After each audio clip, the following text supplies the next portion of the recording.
Good morning, SEC. We made it, baby. It's game week. Pile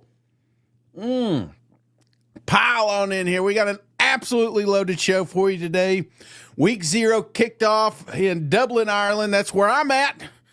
Nothing's more college football than a football game in Dublin, Ireland. That makes sense, right? I don't make the rules. Did enjoy the content. Got a lot of great stuff coming your way.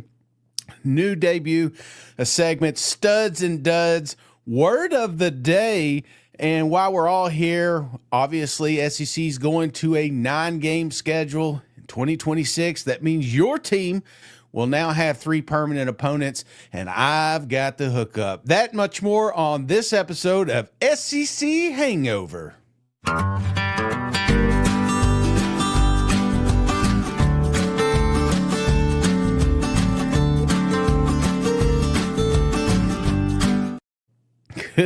Oh, man, you are correct. We are here. We have arrived. Morning, cousins. Getting everybody piling in here, ready for some SEC action. Oh, we're 3 days away. 3 days away from SEC football. In the notes, the comments, who's your favorite player to wear the number 3? Oh, Bradley coming in here. I don't know if you remember this guy who... Okay, all right, let's do it. We're already talking chat. It's Monday. All right, let's go. Let's get with it. All right, let's jump into this thing, guys and girls. I ain't got much time, so we got a lot of stuff to get into. Just some notes, all right, just so you're aware of some things that's going to be popping up this week. Thursday, we got obviously the Mizzou game will be kicking off SEC action. Friday, some are saying that Baylor-Auburn game may be the game of the week. I don't know who's saying that, but this guy right here, I'm telling you, it could be Hugh Freeze's biggest game that he's ever played in or coached in, and it just got a little more interesting. News, so you're aware, David Smoke posted very timely for CFB on Fox to announce that RG3 debut as color analyst for Friday's Auburn and Baylor game. He promises not to dote on Baylor too much. Just so you're aware. All right, let's talk about some big games. This weekend, here's the thing. Week 0, I absolutely love because we're closer to college football, right? It's an appetizer. I don't quite understand the Ireland thing. I'm sure somebody will explain it to me one day. It seems like we could have had a couple of marquee games this week, but beggars can't be choosers. Did enjoy the action. It was really nice watching Kansas State get their ass kicked. Even the Stanford. I mean, how many Stanford-Hawaii games would I watch week 3? 0. But I did get to watch a little bit of that, so that was awesome. But it got me thinking about a segment, and this is something we're going to do every week. We're going to highlight the weekend studs and duds.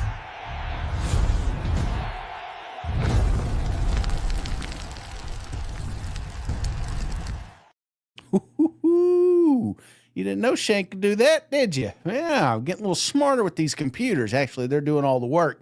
But I do want to highlight this weekend stud. All right, this one's kind of sad, but it is important to note that Lee Corso, ESPN legend Lee Corso's final College Game Day show will be week 1, August 30th. So this Saturday, Lee will be leaving us. And, there's some folks, SEC folks, that absolutely hate Lee Corso, and there's some that absolutely love him. But say what you want, Lee Corso, he was college morning. This is my childhood, right? Waking up, watching these guys pick who's going to win, pick who's going to lose.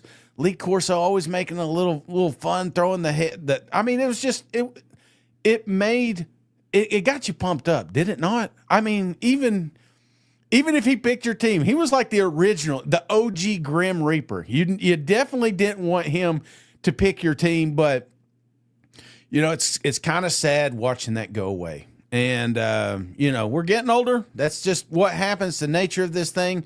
But that show would not be what it is today if it wasn't for Lee Corso. So shout out to this week's stud, Lee, heading out. A lot of people may sound like he's passed away. He hasn't passed away. He's retired. He's just not going to get up there, and I think it was too much for him. But you can't have studs without duds. Video after Kansas State loss posted, and oh my gosh, things are not good in Ireland.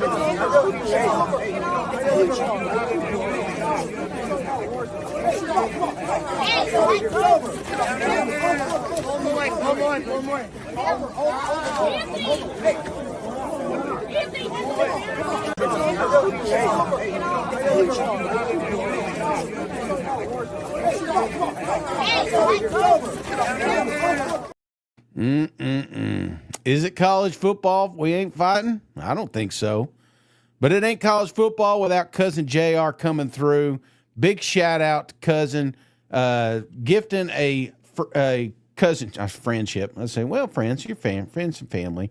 This one goes out to Big Blue Productions. Big Blue, welcome to the family. And you could tell I'm a little rusty because I forgot to remind the cousins who's keeping the lights on. Let's jump over to who's bringing us this action. Let me get to the top here. MyBookie, promo code SEC. Now, if you can get on there, it is 100% match time. And what I mean by that is every dime you put into this, MyBookie will match that deposit 100%. And let's not forget, that's the money you want to play with. This game wasn't so interesting. The Kansas State-Stanford game, you put a little money on it, though, it becomes very interesting. You know what else is interesting? My family, my friends over here at Tennessee Legend Distillery.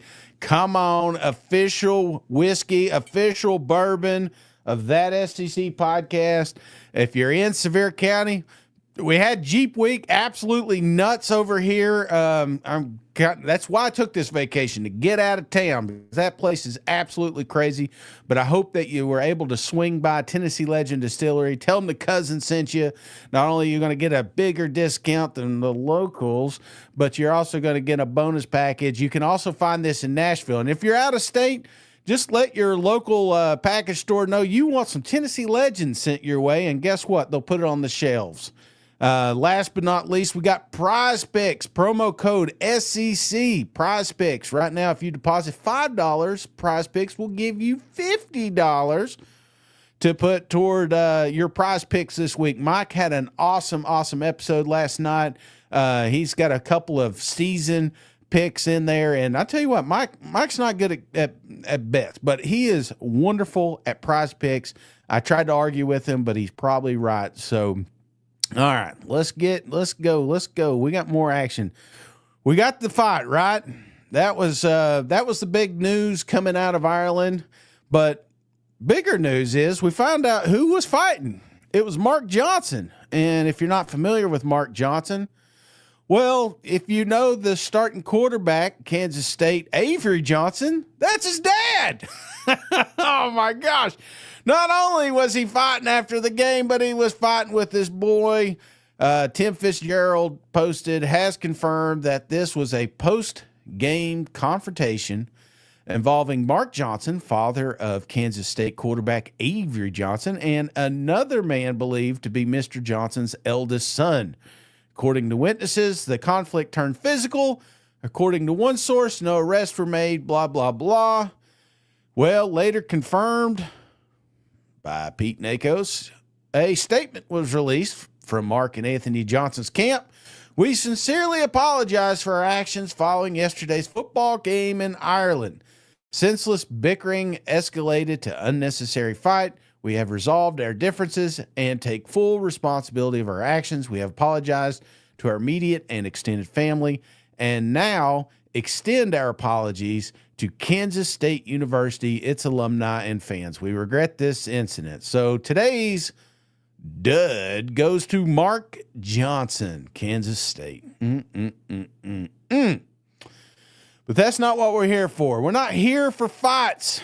we're here for the word of the day. Now it's time for Word of the Day.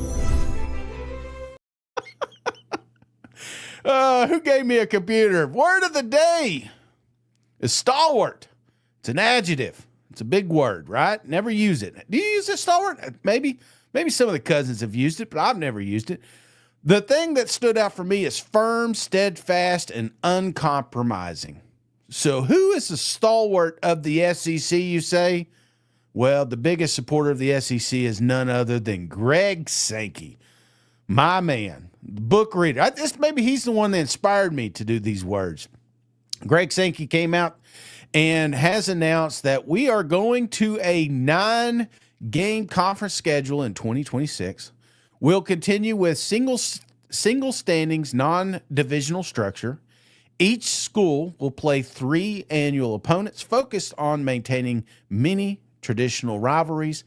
Each team's remaining 6 games will rotate among the remaining conference schools. Each team will face every other SEC program at least once every 2 years. This is the big news, guys. I mean, say what you want about Greg Sankey. I mean, some people love him, some people hate him, but there's no doubt in my mind that this guy has the SEC like 90%, like his life is consistent on making this conference the best conference in the world. Now, this 9-game was obviously held up because of the college football playoffs. Because is it fair? I mean, we've talked at this ad nauseum. Another big word, not the word of the day, but it is a big word. And I do think that it is important that it's noted that going to a 9-game, actually, here, I got a video. This one here is Paul Feinbaum. And on Feinbaum, Sankey kind of explains, but if you read between the lines, he's talking about college football playoffs, because that's the next conversation. Now that SEC's going to 9 games, what's college football playoffs going to look like? We're going to find out in November, December. He does hint at going to the 5 and 11, something that Kirby Smart was talking about the other day. He was a big fan of. But I don't think Greg Sankey makes this move if he doesn't know what's the next move, okay? And in this conversation he's having with Paul Feinbaum, it's about the college football playoffs, but I want you to listen to the wording he says here, because some of that is what really stood out to me. How does this decision today affect where the league stands on the CFP expansion? There are multiple chickens and plenty of eggs, right? So is it the chicken or the egg? Do you decide the format and then trigger your schedule off of the format? Do you decide the criteria, then follow with the schedule? Or do you take a step knowing that there's a bit of uncertainty in whatever you do? So Paul, the announcement of the strength of schedule adjustments and I think a healthier metric being used to inform decision-making, that's an element that weighed in favor of the 9-game conference schedule being implemented. I think that's the key, though, is, he mentioned strength of schedule. Sankey doesn't make this move if he doesn't know the next 2 moves. So I feel like the fact he's coming out here promoting the 5-11, that's where we're going, guys and girls. That's where it's going to be. SEC's doing this because ultimately it's about entertainment. It's about money. We are the biggest winners of this. And that's one of the things I hear a lot of complaints saying, oh, well, SEC team's not going to make the playoffs. SEC team's not going to blah, blah, blah. It's not about that. We're going to get ours. In fact, we could send one, the SEC champion, and I'd almost guarantee you that they're going to win a natty, right? But that's not what's happening here. What's happening is the SEC fans now get to watch 9 wonderful football games, all right? And on top of that, they're going to play one of the Big Tens. They're going to play one of the ACCs. That means 2 shit games, all right? All right? I mean, we're going to have that because we gotta do what Indiana's doing up there. We got to promote a strength of schedule. But at the end of the day, when they're picking these teams that are going to make it, they're going to look at the SEC and the opponents that they face, these top 25 opponents, and we're going to have more seats at the table. There's going to be more 9-3 teams. There may be even 8-4 teams at some point, but I guarantee you that there are going to be plenty of SEC opponents in the college football playoffs when it's all said and done. Playoffs, we could talk later, right? That's going to be released November, December. We'll talk about that when that happens. More importantly, though, let's talk about the 3 permanent rivals, because that's my favorite part. Is we're not going to get them all, right? There's some teams that have 4 or 5 rivals, all right? But we're going to get 3 permanent rivals on an annual base. And then, more importantly, we're going to have a rotation where we're not facing a team every 10 years. We're going to get to see Texas A&M next year. And if we don't see Texas A&M next year, guess what? The year after, we're going to. That's the best part of this structure. This is why it's absolutely perfect. This is why I've been a huge I wanted it to happen. I'm running out of big words to use today. So let's jump in to what will happen. So I'm going to start off with the easiest ones, all right? So we start off with Texas. Texas was easy for me, right? We're going to have Oklahoma. We're going to have A&M. We have to find the third, and I don't think there's a better team to play right now than Arkansas. This is an old rivalry. This one absolutely makes sense. I can almost guarantee you this is exactly the 3 teams that Texas will be playing this year. So another easy one for me was Alabama. Now, some people Iron Bowl, we're going to have the 3rd Saturday in October, we're going to have. So Alabama's 3rd team being Mississippi State, and I know it's the wrong logo, but we're going to roll with it anyway. You know, when these 2 teams play, they talk about the proximity to each other. I think it's also important that, you know, Nick Saban, even though Mike would love to see LSU here, I'd love to see LSU here, but let's be realistic. 2 tough opponents annually, typically, Auburn and Tennessee. They're not going to want to give them 3 powerhouses, right? So I feel like right down the street, Mississippi State makes the most sense. So let's go to Mississippi State. So we bring them up. This one was one of the tougher ones for me. It's the 3rd game, right? No Ole Miss. Egg Bowl's going to be there. I just told you I think Alabama will be there. But Kentucky, if you recall when we were East and West, Mississippi State and Kentucky played on an annual basis. So they've already picked this game, you know. So I think that when we go to this, there's a chance that we pick it again. And I think it makes sense for Mississippi State. Again, you got Ole Miss, which is now a very good football team. Alabama, always going to be on top. Kentucky has some lows. So I feel like there's going to be a little bit of a balancing act here when it comes to Mississippi State. Now, when you go to, let's go to Kentucky. I'm going to be bouncing around here. Kentucky, this is another one of the tougher ones for me. Now, you'll notice there's no Tennessee. I feel like, so I'll show you Tennessee. I'm jumping ahead, but Tennessee was the tough one for me because I know Alabama's going to be there.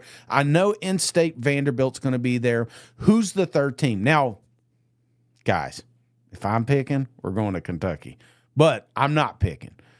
So what makes sense? Well, one of the best damn football games that gets played on an annual basis right now, and that's Tennessee and Florida. They made sure that this continued during this two-year stint of trying to figure out how many games we're going to play, but Tennessee, Florida makes too much sense. I mean, you could plug in a South Carolina here. You could plug in, I don't know. Like I said, Kentucky makes sense, but man, could you imagine the griping and complaining if Tennessee walked out of there with Vanderbilt, Kentucky, and Alabama? So I think Tennessee fans would be happy with this. Because again, it's entertainment. I think it would be awesome. Florida. So that being said, Florida, we got Tennessee, we got Georgia. This is the one that, you know, it's kind of been all over the place. It's that 3rd game for Florida. I like the LSU. Again, they kind of fabricated this rivalry, but it's been one of my favorite football games that gets played on an annual basis. You know, we had Peter Burns, and he was talking about the rivalry, him and Doring have. I mean, it makes sense to keep this one on the board. Now, I will say this. out of all the teams, Florida would be getting screwed for powerhouses here because LSU, Georgia, Tennessee, more times than not are above a winning percentage here. But I mean, if you're going to screw a team, no, I'm just kidding. I just feel like Florida, Oklahoma, that's the one that people keep bringing up. That doesn't make sense to me. It's too far away. These are teams that have been playing on an annual basis. They're trying to keep some of these rivalries intact. I feel like this is a good one to do. Auburn Tigers. We got the Iron Bowl, of course. You got the Georgia Auburn rivalry. This is a big one. I felt like they needed a little bit of a life preserver. Not too far away, we chose Vanderbilt because Vanderbilt's got to have 3 too. They've got Tennessee. Vanderbilt has Kentucky. I felt like Auburn would be a perfect fit for them, just to kind of balance act. Again, we're talking proximity. Easy to get to. Has been kind of a fun game here lately with the Pavia and Hugh Freeze saga. So I'd like to see that continue. Ole Miss, you're going to notice Oklahoma. Hey, we haven't seen Oklahoma yet. Where are they going to be? Obviously, we're going to have the Egg Bowl. Ole Miss LSU has turned into one of my favorite football games. Huge rivalry there. But Oklahoma, okay, this is one of the toughest ones for me, is to figure out who the permanent rivals would be because, again, they're new here. This is 10, 15, 20 years from now, these rivals, if these are the 3 teams that we pick, I guarantee you they're going to hell, they hate each other already, right? They hate Texas. They hate Mizzou, even though they don't want to consider it a rival, but I think we got to roll with it because it's there. The passion's there. But Ole Miss, Oklahoma is probably one that doesn't do anything right now, right? Because let's look at Oklahoma's schedule. And right now, when you're looking at those Sooners, you're going to notice that we have played 2 years in a row. So they purposely picked this one. It isn't that far away. I don't know. Oklahoma has been all over the board. I've seen a lot of people talk about different opponents here, but what makes sense, guys? Mizzou? Yes, makes sense. Texas makes sense. You could throw a Texas A&M. You could throw an Arkansas. Those I would not argue with you here, but I feel like there's a handful of teams that you just got to find a spot, and Ole Miss can work. So trust me on this one. Now, speaking of Arkansas, we talked about Texas already. This is another one that has a lot of rivals. You don't realize Arkansas hates everybody, right? So you got to figure out which one they hate the most. I love this Mizzou-Arkansas rivalry. It's fun. You ask an Arkansas fan, it's not a rival. You ask a Mizzou fan, it's not a rival. But by God, it is such a fun game to watch at the end of the year. You got to keep it. This is a game that I think moving forward needs to be played on an annual basis. Texas, Arkansas makes sense. A&M, Arkansas also makes sense here. It's not Jerry's World now. They're going to have the home and home. I think that's very important at the end of the day. And maybe that had a little something to do with, again, the future. You got to think, when shit happens in the SEC, what's it going to affect 2-3 years down the road?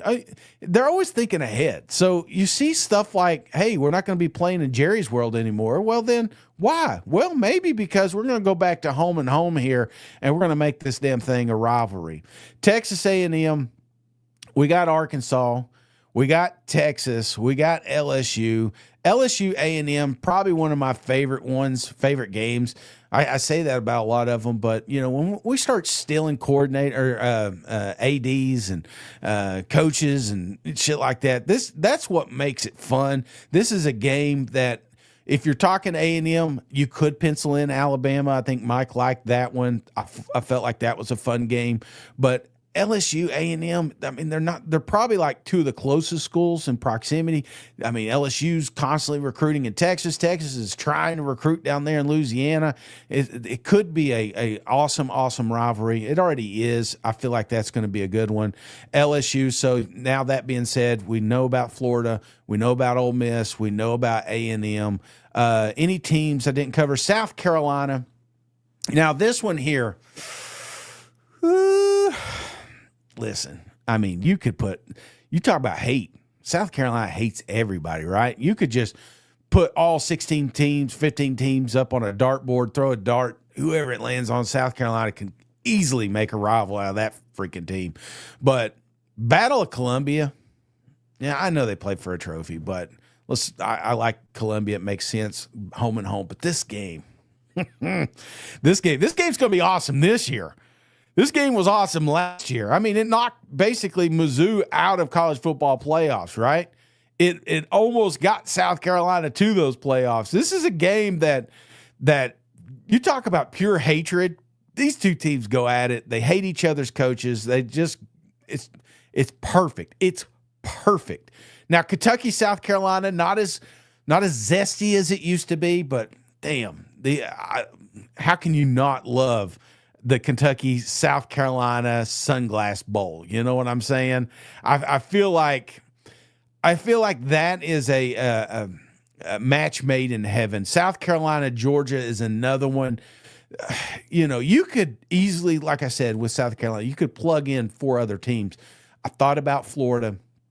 You know, I thought about Tennessee being here close, but Georgia, South Carolina, recruiting. I mean, they talk about a recruiting bed. These guys share it. I think this one is absolutely perfect. Georgia, I've got South Carolina, Auburn, and Florida. Because we talked about South Carolina, obviously you're going to keep the Florida game. This one is, I believe that's all the teams here. So did I miss? I don't think so. I think when we get to the very end, Cousin Shane's permanent 3 is absolutely perfect. But let me jump over here to the comments. Let's see what you guys say. Am I missing any? Please help the show, like the video. Oh, thanks, Cuz. Well, look, Cuz is up this morning. Cousin, God bless that man. Thank you, Mikey. I appreciate you. Woke up. Jeez. Oh, man. Well, I think that this is absolutely perfect. You can tweak a few. Obviously, there's going to be some. Some of these are going to be absolute, right? And I may be wrong. I may be wrong on every one of these. I don't know. I started plugging it in this morning. I was like, well, damn, maybe I am wrong. But I don't think so. I think I nailed it. But you know what else you can nail? Your Monday. We're one day closer to SEC football kicking off. Thursday, we're going to – actually, Friday, Mike and I are talking about actually watching the game. So if you guys are up and at it and you've got nothing else to do, you can get on here and stream with us. We're going to watch Baylor and Auburn, and we're going to talk about how much we love Hugh Freeze for those 60 minutes. But Cousins, I got to get out of here. I got things to do. Oh, let me end with this. A lot of people have been asking, and I appreciate all the thoughts and prayers for the Cracker Barrel situation.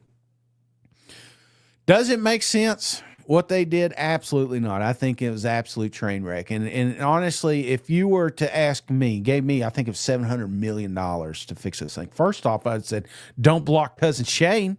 All right, he's giving us all this free advertising. He loves this fucking restaurant. Let's keep him on the list. But they did. All right, I digress. I would take that money. You want to fix it. When I walked into Cracker Barrel when I was younger, the first thing I was greeted with was a basket full of biscuits. No questions. No, nothing. I ain't got to order. I ain't got to get my drinks in. Those biscuits were on the table, right? Kind of like a Texas Roadhouse. Now, that's a good restaurant. You go there, and guess what they're going to bring you? Rolls. What do people talk about their restaurant? Rolls. They used to talk about that Cracker Barrel. They love the biscuits. They ain't the same anymore either. Let's don't act like they're just making them from scratch back there.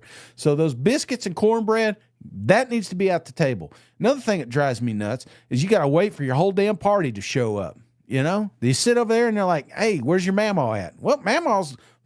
she's walking 100 feet with a stroller. Let's get her asses parked. You know what I'm saying? Let's don't wait for Mama to come in here. Let's get sitting, because now we can break bread. That's what family restaurants do. We don't wait till everybody comes over before we go to Mama's. No, you let us in. So, couple things you could fix. One, bring my biscuits, and don't hold the jelly. Don't bring 6 biscuits and 2 jellies. Come on, now. What are we doing? What game we playing here? Another thing, don't make us wait. And the third thing, stop changing shit. All right. The reason that we like Cracker Barrel is because it's Cracker Barrel. 14 years ago, 18 years ago, 25 years ago, I knew exactly what that meal was. I knew exactly what that establishment is going to look like when I got in there. But you're changing it. It makes no sense. Don't change it. Change it back. All right. Spend the rest of the money that you didn't spend on painting these damn walls and put it back the way it's supposed to be. All right. I'm getting out of here. That's all the shit I got to do. Love you guys. Be on tonight with the smart guy. Thoughts, prayers for Mike. Pray that he's feeling a little bit better. He was a little bit under the weather last night, but we got so much action coming out to you. So be sure to have those notifications on. Thumbs up. Really appreciate you guys. Hope you have a wonderful, wonderful Monday. Hey, buddy, this beer's for you, Mike, and Cousin Shane. That SEC podcast loves the Pirate, and the Pirate loves that SEC podcast. Hail State.